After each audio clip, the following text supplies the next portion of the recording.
नमस्ते सदावत्सले मातृभूमे। हम लोग बात करने जा रहे हैं अरविंद केजरीवाल की। Arvind Kejriwal honourable high court के अंदर लिक्वर पॉलिसी में आज उन्होंने एक एप्लीकेशन लगाई। उस एप्लीकेशन के मामले में हमें सबको पता होना चाहिए कि आखिर वो क्या करना चाहते हैं।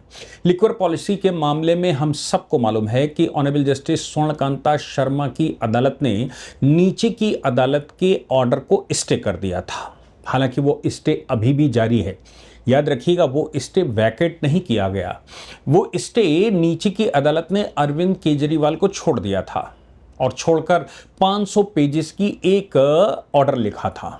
500 पेज का एक ऑर्डर लिखा था और ये सीबीआई को भी कहा था कि सीबीआई को अपना प्रोफेशनल काम करना चाहिए, सीबीआई को एवं ही काम नहीं करना चाहिए। ये बात जज ने सीबीआई के जो इन्वेस्टिगेटिंग ऑफिसर थे उनके खिलाफ भी एक कमेंट कर दिया था और इस बात को लेकर सीबीआई भी हाई कोर्ट गई थी। और सीबीआई हाई कोर्ट जब गई थी तो सीबीआई ने कहा था हमारे खिलाफ हमने इतनी मेहनत करी है, इतने सालों से हमने एविडेंसेस इकट्ठे किए और एक पूरा प्रकरण तैयार किया है, एक पूरी इन्वेस्टिगेशन, कंप्लीट इन्वेस्टिगेशन की है। और इस इन्वेस्टिगेशन को अरविंद केजरीवाल ने ये कहते हुए या नीचे वाली जज ने ये कहते हुए कि आपने प्रोफेशनल काम नहीं किया, आपको प्रोफेशनली इसको डील करना चाहिए था। हाई कोर्ट ने उस टिप्पणी को स्पंज कर दिया था और ये कोई नई बात नहीं है। ऑनरेबल सुप्रीम कोर्ट के अंदर हाई कोर्ट अगर कोई टिप्पणी कर देता है तो ऑनरेबल सुप्रीम कोर्ट भी उस टिप्पणी को स्पंज करता है। और अगर नीचे की अदालत कुछ कहती है, इस प्रकार की कोई टिप्पणी किसी के खिलाफ करती है और जो अमर्यादित है, तो फिर ऐसे मामलों में हाई कोर्ट भी उस पर उस टिप्पणी को स्पंज कर देता है। तो ऑनरेबल जस्टिस स्वर्णकांता शर्मा ने उसको स्पंज कर दिया था। ऑनरेबल जस्टिस स्वर्णकांता शर्मा की अदालत में 5 घंटे के अंदर अपील फाइल हो गई। इसको ऐसे समझना चाहिए कि ऑनरेबल कोर्ट ने सुबह सुबह ऑर्डर पब्लिश किया और शाम तक हाई कोर्ट में उस पर अपील चली गई। हाई कोर्ट में अपील इसलिए चली गई क्योंकि उसने पूरा, नीचे वाली कोर्ट ने पूरा केस छोड़ दिया था। अरविंद केजरीवाल ने स्वर्णकांता शर्मा की अदालत में ये पिटीशन डाली थी कि भाई आप हमें सुन लीजिए। हालांकि उन्होंने उसको ट्रांसफर करने से मना कर दिया था, लेकिन बाद में उन्होंने उसको ट्रांसफर कर दिया और कहा कि मैं इसको छोड़ती हूं। हाई कोर्ट की ये प्रेसिडेंट भी है कि अगर किसी जज की अदालत में कोई मामला है तो बिना किसी भेदभाव के, जब तक उसमें कोई भेदभाव या फिर उनकी चाल समझ में ना आए, तब तक कोर्ट ट्रांसफर नहीं होती। चीफ जस्टिस को उन्होंने लिखा था। चीफ जस्टिस के आदेश के खिलाफ उनको सुप्रीम कोर्ट जाना चाहिए था अरविंद केजरीवाल को। अरविंद केजरीवाल सुप्रीम कोर्ट जाने के बजाय ऑनरेबल जस्टिस स्वर्णकांता शर्मा की अदालत में ही ट्रांसफर एप्लीकेशन लेकर गए थे। उन्होंने उनके सामने कहा था कि हमें आप पर अविश्वास इसलिए बनता है क्योंकि 5 घंटे के अंदर ये पिटीशन आपकी अदालत में आ गई, 6 घंटे के अंदर पिटीशन आ गई और उस पिटीशन पर आपने तत्काल स्टे भी कर दिया। हालांकि ऑनरेबल जस्टिस स्वर्णकांता शर्मा ने कहा ये कोर्ट का रूटीन वर्क है और ऐसे ही प्रोसीडिंग चलती है। अब समस्या ये है कि अगर वो नीचे वाले कोर्ट ने कोई ऑर्डर किया, भले ही 500 पेज का ऑर्डर किया हो, उस पर जो उसका ऑपरेटिव पार्ट है, याद रखिएगा, उसका जो ऑपरेटिव पार्ट है, ऑपरेटिव पार्ट पढ़ने के बाद ऑनरेबल जो सीबीआई है, सीबीआई हाई कोर्ट चली गई क्योंकि सीबीआई के खिलाफ टिप्पणी थी। सीबीआई को कुछ उल्टा सीधा बोल दिया गया था। तो सीधी सी बात है कि कभी कभी तो रात में कोर्ट खुलवाई जाती। आप सोचिए कि याकूब मेनन के लिए रात में कोर्ट खोली जा सकती है, तो अरविंद केजरीवाल के मामले में दिन में पिटीशन नहीं फाइल हो सकती क्या? कोर्ट उस पर दिन में कोई स्टडी करके ऑर्डर नहीं कर सकता। वो पीछे पड़ गए, खैर केस छोड़ दिया। ऑनरेबल जस्टिस मनोज जैन की अदालत में वो मामला गया। ऑनरेबल जस्टिस मनोज जैन की अदालत में उन्होंने सम्मन जारी किया और कहा कि आप लोग अपना इस पर विस्तृत डिटेल जवाब दीजिए। आज अरविंद केजरीवाल और उनके वकीलों ने उस पर एक डिटेल्ड जवाब दिया। उस जवाब में जो तर्क दिया गया है, वो तर्क मुझे लगता है कि हम सबको उसका पता होना चाहिए। हालांकि वो तर्क कितना वैल्यूएबल है पता नहीं, लेकिन एक बात तो याद रखना चाहिए कि ऑनरेबल सुप्रीम कोर्ट के सामने भी मैटर गया था। मनीष सिसोदिया का मैटर बहुत दिनों तक ऑनरेबल सुप्रीम कोर्ट ने सुना था और उस समय ऑनरेबल जस्टिस संजीव खन्ना, जो कि चीफ जस्टिस ऑफ इंडिया हुआ करते थे, चीफ जस्टिस ने उस मामले की सुनवाई करके अरविंद केजरीवाल के खिलाफ और मनीष सिसोदिया के खिलाफ मनी ट्रेल तो पाया था और उन्होंने ऑर्डर में लिखा था कि मनी ट्रेल तो पाया गया है, इन्वेस्टिगेशन कंप्लीट हो जानी चाहिए। मजे की बात यह है कि उस मामले में यह भी सुप्रीम कोर्ट ने कहा था कि भाई आप वो कह रहे हैं कि धन नहीं मिला, वो कह रहे हैं सुप्रीम कोर्ट ने कहा था धन मिलना अलग बात है, मनी ट्रेल तो हुआ है, धन अगर खर्च हो गया तो क्या होगा नहीं। बिल्कुल वैसे ही जैसे जो ऑनरेबल जस्टिस ऑनरेबल कहना चाहिए कि ठीक नहीं कहना चाहिए, यशवंत वर्मा के मामले में मैंने कल बताया था कि यशवंत वर्मा के मामले में उन्होंने जो इन्वेस्टिगेटिंग टीम थी, इंक्वायरी कमेटी थी, इंक्वायरी कमेटी से उन्होंने ये कहा था कि भाई आपका जो मामला है वो मनी कहाँ है, मनी कितना था, उसके नंबर क्या थे, ये तो आपको मिला नहीं। तब इंक्वायरी कमेटी ने जो जवाब लगाया, उन्होंने कहा भाई जिम्मेदारी आपकी थी, आपके बंगले में धन पाया गया, आपके बंगले में नोट पाए गए, आपके जो पीए हैं उन्होंने वो सब रफा दफा किया, तो ये आपकी जिम्मेदारी, और आप उल्टा इल्जाम इन्वेस्टिगेशन पर लगा रहे हैं और ये कह रहे हैं कि भाई पुलिस ने उसको प्रिजर्व क्यों नहीं किया।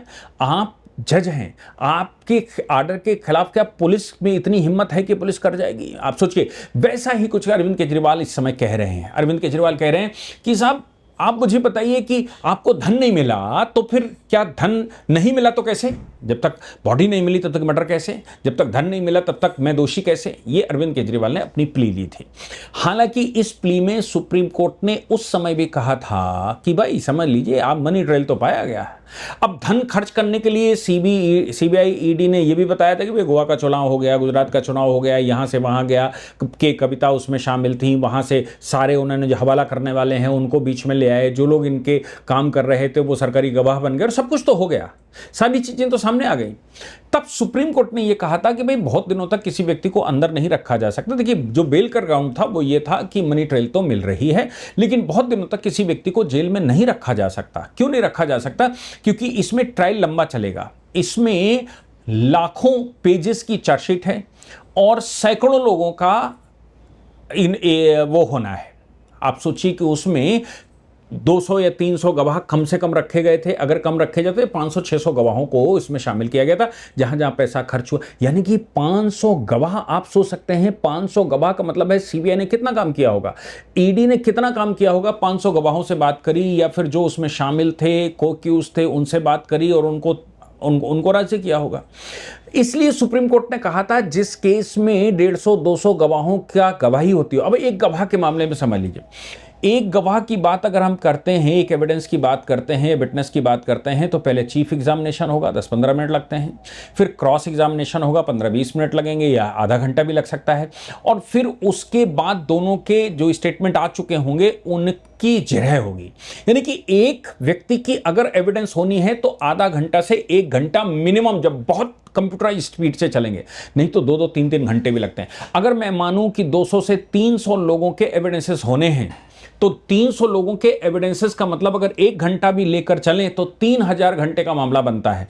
3000 घंटे में अगर मैं ये मानकर चलूं कि कोर्ट दिन में 6 घंटे काम करती है और लगातार सिर्फ अरविंद केजरीवाल का सुनेगी, तो भी आप समझ सकते हैं कि अगर 6 घंटे रोज सुनेगी, हफ्ते में 5 दिन ही होते हैं और उसके अलावा छुट्टियां भी होती हैं, मैं 4 दिन अगर एवरेज पकड़कर चलूं तो 24 घंटे की सुनवाई हो सकती है केवल।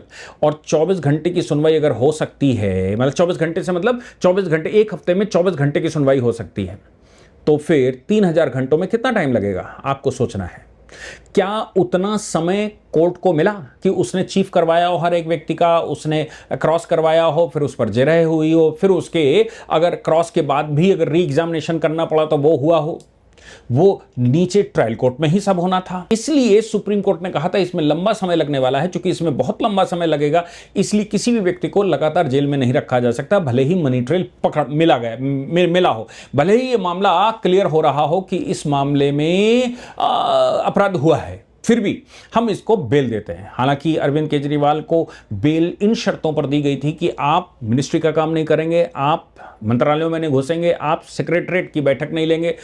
तो फिर मतलब क्या था? मतलब यही था कि कोर्ट ये मान रहा था कि ये एविडेंस टेम्पर करेंगे, और इन्होंने जो पहली बार बेल ली थी वो चुनाव के नाम से ली थी, इसीलिए सुप्रीम कोर्ट ने ये सब कुछ किया था। इसका मतलब ये हो गया कि प्राइमा फेसी जब कोर्ट में सुप्रीम कोर्ट तक मामला गया था तो मामला तो प्राइमा फेसाई बनता है, यानी कि उसमें कुछ तो मिला था, इसलिए ही ये सारे आदेश हुए। खैर, पहले ऑनरेबल जस्टिस स्वर्णकांता शर्मा की अदालत में बेल गई थी, फिर सुप्रीम कोर्ट गई थी, सुप्रीम कोर्ट ने लंबा समय लिया था। अरविंद केजरीवाल एंड कंपनी का कहना है कि ऑनरेबल जस्टिस स्वर्णकांता शर्मा की अदालत ने जो बेल रिजेक्ट कर दी थी वो सुप्रीम कोर्ट से हमको मिल गई। अब सुप्रीम कोर्ट से मिल गई, वो भी आपको 1.5 साल रहने के बाद। तो फिर ऑनरेबल जस्टिस स्वर्णकांता शर्मा की क्या गलती है या उसमें कुछ गलतियां हैं क्या? मैं नहीं मानता कि उसमें कोई गलती है। खैर आगे बढ़ते हैं। अब जब स्वर्णकांता शर्मा जी हट गई उस केस से, उन्होंने छोड़ दिया, तो ऑनरेबल जस्टिस जैन की अदालत में पड़ा। अब ऑनरेबल जस्टिस मनोज जैन की अदालत में जब मामला पड़ा तो उसमें उन्होंने साफ तौर से नोटिस किया था कि आप पूरी प्लीडिंग हमारे पास लेकर आइए और अपना जवाब दीजिए। आज अरविंद केजरीवाल ने जवाब दिया। जवाब में उन्होंने कहा कि साहब 5 घंटे के अंदर 500 पेज का जजमेंट लिखा गया। नीचे लोअर कोर्ट के द्वारा 500 पेज का, ट्रायल कोर्ट के द्वारा 500 पेज का जजमेंट लिखा गया। 500 पेज का जजमेंट पढ़ने में भी कोर्ट को मतलब प्रोसिक्यूशन को कितना समय लगा होगा, सीबीआई को कितना समय लगा होगा, उसको भी काउंट नहीं किया। 5 घंटे के अंदर अपील फाइल हो गई और 5 घंटे के अंदर अपील फाइल करके ऑनरेबल जस्टिस स्वर्णकांता शर्मा या हाई कोर्ट ने अपील पर कुछ ऑर्डर भी कर दिए। अच्छा, आप मुझे बताइए, डेली रूटीन में फाइलें कोर्ट में लगती हैं, क्या रूटीन में वो इस तरह के ऑर्डर नहीं करता? कोर्ट में जब फाइल लगती है तो उसमें अगर उसको जो विवादित पॉइंट 4-5 मिलते हैं उन पर वो क्या इंटरिम स्टे नहीं देता? क्या ये हमारे यहाँ प्रैक्टिस में नहीं है कि आप सुप्रीम कोर्ट के सामने गए और सुप्रीम कोर्ट के सामने मेंशनिंग करी, मेंशनिंग करने के बाद सुप्रीम कोर्ट ने उस मामले में उस समय दोपहर में सुनने की कह दिया और कोई टिप्पणी करके और उस पर ऑर्डर कर दिया? ये तो हमारे यहाँ सामान्य प्रक्रिया में है। तो फिर ये क्या कहना कि आपकी अदालत में नीचे हाई कोर्ट के सिंगल जज की बेंच में जैसे ही मामला गया था, जाते ही कोर्ट ने आदेश कर दिए। कोर्ट ने वो 500 पेज की चार्जशीट पढ़ी भी नहीं, वो 500 पेज का एक्विटल ऑर्डर पढ़ा भी नहीं या डिस्चार्ज ऑर्डर पढ़ा भी नहीं, जबकि उस पर चार्ज फ्रेमिंग ही नहीं हो पाई। अब मुझे बताइए, जब हाई कोर्ट में मामला गया था तो सॉलिसिटर जनरल ने यह कहा कि प्रेसिडेंट तो यह है कि नीचे जो अदालत में मामला गया है वो डिस्चार्ज कैसे कर सकता है? अगर उसमें बहुत सारे एविडेंसेस हैं, अगर उसमें बहुत सारे गवाह हैं, तो उन गवाहों की गवाही तो ट्रायल में ही ली जा सकती है। आप चार्ज फ्रेम करने से पहले गवाहों की गवाही कैसे ले सकते? ये टैक्टिक अपनाई गई थी नीचे कि उनकी गवाही, जो गवाहों की लिस्ट दी गई थी जिनके आधार पर सीबीआई ने और ईडी ने केस बनाया था, वो तो नीचे हुआ ही नहीं था। यानी कि जो चार्जशीट सबमिट की, उस चार्जशीट को ही इवेल्युएट करते हुए ट्रायल कोर्ट ने यह कह दिया कि भाई इस पर तो चार्ज ही नहीं बनता, और सीबीआई से कहा तुमने क्या इन्वेस्टिगेट किया है, चार्ज नहीं बनता, इस पर तो चार्ज ही नहीं बनता, इसलिए इसको डिस्चार्ज किया जाना चाहिए। अब सवाल यह पैदा होता है कि उसको डिस्चार्ज किया जाना चाहिए या कर दिया, क्या ऐसा कोई प्रेसिडेंट कोर्ट में है कि आप ट्रायल चलाए बगैर गवाहों का इन्वेस्टिगेशन कर लें या उसको चीफ एग्जामिनेशन कर लें या उनका गवाहों की क्रॉस एग्जामिनेशन कर लें या गवाहों की गवाही ले लें? गवाह अगर कह रहा है और गवाह के कहने के आधार पर चार्जशीट बनी है तो फिर आपको चार्ज बनाने ही होंगे, और चार्ज बनाने के बाद उन चार्जों पर ट्रायल जब चलेगा तब उनकी गवाहों की जरूरत पड़ेगी। नीचे वाले ट्रायल कोर्ट ने यह कह दिया, 500 पेज का डिस्चार्ज ऑर्डर लिखते हुए यह कह दिया कि केस ही नहीं बनता, इस पर तो चार्ज ही फ्रेम नहीं हो सकते। यानी कि सुप्रीम कोर्ट तक जो कवायद हुई थी और सुप्रीम कोर्ट ने जो प्रीमा फेसाई सब कुछ पढ़ा था और इतने दिनों तक सुप्रीम कोर्ट ने सब सुना था, वो सब बेचारे जज थे, वो सब बेचारे थे। और नीचे वाले जो ट्रायल कोर्ट है वही सबसे लर्नड कोर्ट था जिसने 500 पेज का एक डिस्चार्ज ऑर्डर लिख दिया था। और अरविंद केजरीवाल ने कोर्ट में यह प्ली किया है आज, उन्होंने कहा साहब 500 पेज का जो डिस्चार्ज ऑर्डर है उसको पढ़ने का भी समय नहीं हुआ, इन्होंने जल्दबाजी में फाइल कर दिया, और कोर्ट ने भी, हाई कोर्ट ने भी जल्दबाजी में ऑर्डर कर दिया। ये तो मामला ही नहीं बनता, ना तो पैसा पाया गया ना वो ये पाया गया। इसलिए जो नीचे का डिस्चार्ज ऑर्डर है उसको मेंटेन किया जाए, और अब आप प्लीज सुनने लायक नहीं है, यानी कि इसको आप डिसमिस कर दीजिए, ये प्लीज सुनने लायक ही नहीं। आप सोचो, इतना बड़ा केस, इतने सारे एविडेंसेस, इतने सारे पेजेस की चार्जशीट, सारे हवाला के प्रकरण, और उन सब प्रकरणों को जिसको हाई कोर्ट, जिसको सुप्रीम कोर्ट ने कहा लंबा समय लगेगा, उसको तो बड़ी तेजी से सुन लिया या उसको छोड़ दिया। ये ट्रायल कोर्ट ने उनको बुलाया ही नहीं जब सुप्रीम कोर्ट कह रहा था इनको सुनना पड़ेगा, और ये प्ली कर रहे हैं कि हाई कोर्ट ने 500 पेज का डिस्चार्ज एप्लीकेशन और सीबीआई ने 500 पेज की डिस्चार्ज एप्लीकेशन इतनी जल्दी कैसे पढ़ ली और हाई कोर्ट ने इतनी जल्दी उस पर आदेश कैसे दे दिया। ये बात हाई कोर्ट में अब नए जज की मनोज जैन की बेंच में अरविंद केजरीवाल और उनके साथियों मनीष सिसोदिया और बाकी लोगों ने ये प्ली किया है कि इसको डिसमिस कर दिया जाए, ये अपील मेंटेनेबल ही नहीं है। आप क्या कहते हैं, आपका क्या विचार रहता है, आपके पास इस पर क्या बिंदु है, मुझे जरूर लिखकर बताइएगा, तब इस पर आगे बात होगी। हालांकि इस पर अब बहस होना बाकी है। उनका एफिडेविट जो उन्होंने लगाया उसके विषय में मैंने आपको बताया कि उन्होंने डिस्चार्ज एप्लीकेशन लगाई है और उन्होंने अपील न सुनने की या नॉन मेंटेनेबल की एप्लीकेशन लगाई है, और ग्राउंड जो बताए हैं वो मैंने आपको एक्सप्लेन करने की कोशिश की। जय हिंद, जय भारत, वंदे मातरम।